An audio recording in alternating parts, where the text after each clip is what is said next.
J'ai découvert que j'étais atteinte d'endométriose en décembre 2018, après un très long parcours où d'abord des médecins m'ont dit que c'était dans ma tête, que c'était le stress, que c'était une maladie digestive.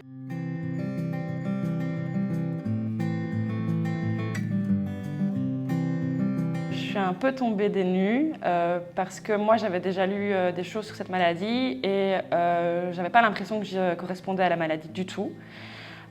Et en même temps, c'était un gros soulagement parce que je savais enfin ce que j'avais. Ça faisait une petite dizaine d'années que je courais de médecin traitant spécialiste et j'avais absolument besoin de savoir ce que c'était.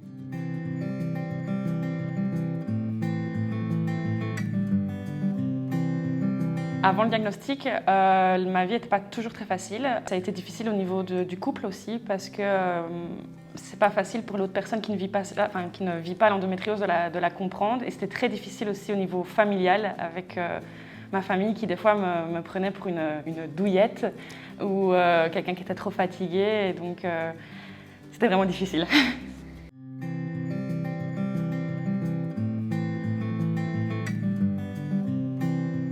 J'ai réussi à avoir en fait un statut au sein de l'université qu'on appelle élève en situation de handicap.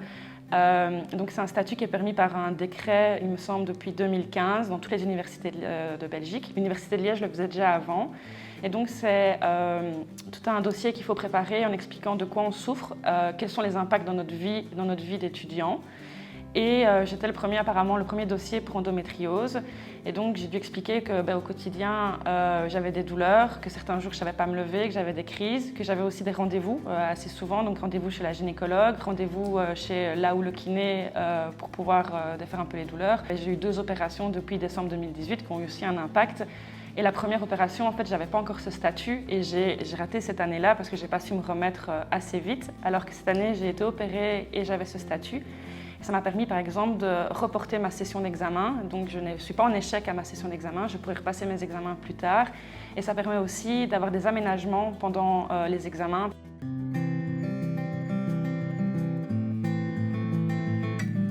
Plutôt bien, je viens d'être opérée il y a 3 mois et cette fois-ci je me sens vraiment bien. Déjà la première opération je me sentais bien mais je me sens vraiment mieux.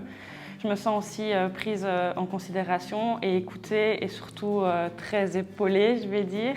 Je me sens bien dans l'hôpital dans lequel je suis parce que ce n'est pas le cas de tout le monde. Je me sens prête à affronter le reste des étapes, même si ce n'est pas toujours facile parce que j'ai appris par exemple en septembre qu'à 29 ans, maintenant j'ai 30 ans, j'avais la fertilité d'une femme qui a plus de 40 ans et ça a été assez difficile et c'est un des points auquel je n'étais pas préparée pour la maladie parce que je ne m'étais pas préparée à avoir des enfants et maintenant que je commence à en vouloir, c'est le côté très difficile pour moi maintenant.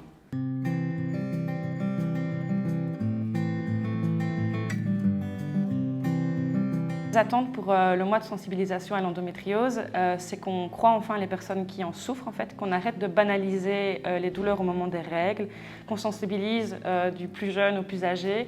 Ça doit faire partie vraiment de la société parce qu'à partir du moment où une femme sur 10, ou une personne qui a un utérus, parce que j'essaie quand même d'être inclusive, souffre de cette maladie, c'est fort. Il y en a beaucoup. Ça veut dire que quand on est dans une classe en secondaire, par exemple sur une classe de 30 élèves, il y a au moins 3 personnes qui vont souffrir de cette maladie. Et j'espère vraiment qu'on va sensibiliser et écouter les personnes qui souffrent et arrêter vraiment de nous dire que c'est dans notre tête.